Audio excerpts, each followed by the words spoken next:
May 22nd, 2014.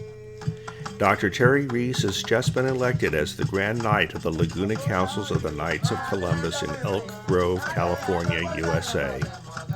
His tenure as Grand Knight would begin in a few short weeks.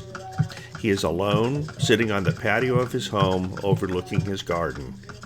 He is praying, asking for God's guidance on what his priorities should be in the leading the council for the next year and into the future. He listens for God's response. He hears the morning breeze gently blowing, the birds singing in the trees. He hears the far-off traffic on the highway some 2.5 miles away. He hears the children playing in the park a mere block away. And he hears a voice. You should be working in Africa. Africa? He's never even been to Africa. Where in Africa? Africa is a huge continent, larger than North America. Can't the voice be more specific? A few days later, Terry is sitting at a recruitment table in the narthex of his parish church, Good Shepherd, fielding questions from prospective new members of the Knights of Columbus. A man comes up and says that he has always wanted to be a knight. His name is David Momo Howard. A simple start to a lasting friendship. Eventually, he tells Terry his life story and the story of his homeland, Sierra Leone, West Africa. And again, above all the noise in the narthex, Terry hears that same voice. You should be working in Africa. Later that summer, the living Reese siblings were going on a vacation trip together.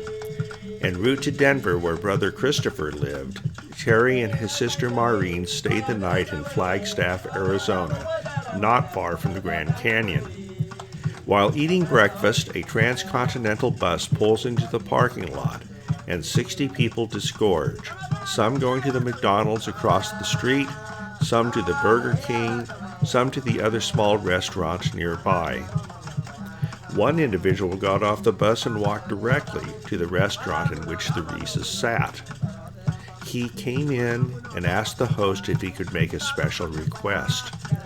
He was traveling from Los Angeles and had not a thing to eat since departing some 12 hours earlier. He was craving fried chicken. Could the cook please prepare him some fried chicken for breakfast? This man spoke with an accent that Terry immediately recognized, and it was the same accent that his new friend, David, had. Terry asked the stranger, "Are you from Sierra Leone?" The stranger smiled and asked, "How could you possibly know that? People in the United States don't even know where Sierra Leone is, let alone know what our people sound like." So there they were, out in the middle of nowhere, as if directed by God. Two people from two continents meet. And there was the voice again. You should be working in Africa.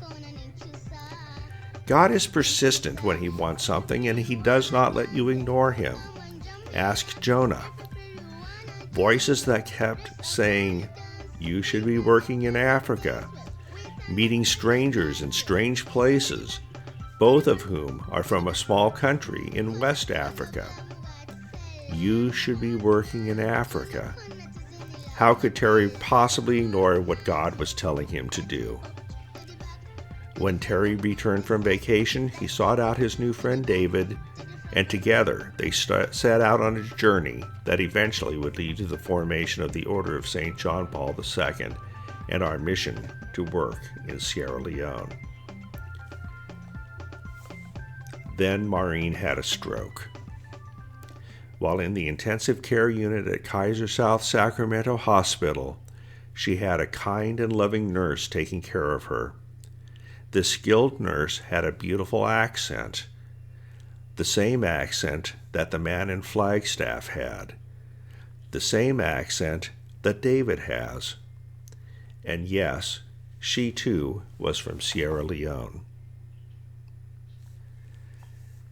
Our first task involved getting the Knights of Columbus interested and involved in Africa. Using the Laguna Council as a springboard, the West Africa Initiative began to take form. On September 20th, 2014, we made our first presentation to the Northern California chapter of the Knights, soliciting support for our efforts. Having received their consent, we began talks with high-ranking officers in the Knights of Columbus. Dieudonné Adugo, then state advocate for the District of Columbia, who was involved with Ebola relief efforts in Sierra Leone, and with George Hanna, then Senior Vice President for Fraternal Affairs. We simultaneously started talks with His Excellency Edward Tambot Charles, Archbishop of Freetown, and Most Reverend Charles A.M. Campbell, Bishop of the Bow Diocese. By September 28, 2014, we had helped organize a religious music concert at St. Martin de Porres Parish in Washington, D.C. to support Ebola relief efforts in Sierra Leone. With this momentum, we made a follow-up presentation to the Northern California chapter on November 15, 2014, where we reported that Bishop Campbell had already given his consent to establish the Knights of Columbus in the Bow Diocese. Over the next year, we formed a coherent group that included representatives from various councils across the United States.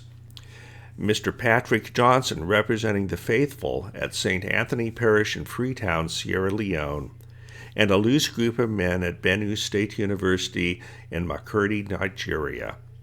On November 11, 2015, we had a formal meeting with Mr. Hanna, representing the Supreme Council of the Knights of Columbus.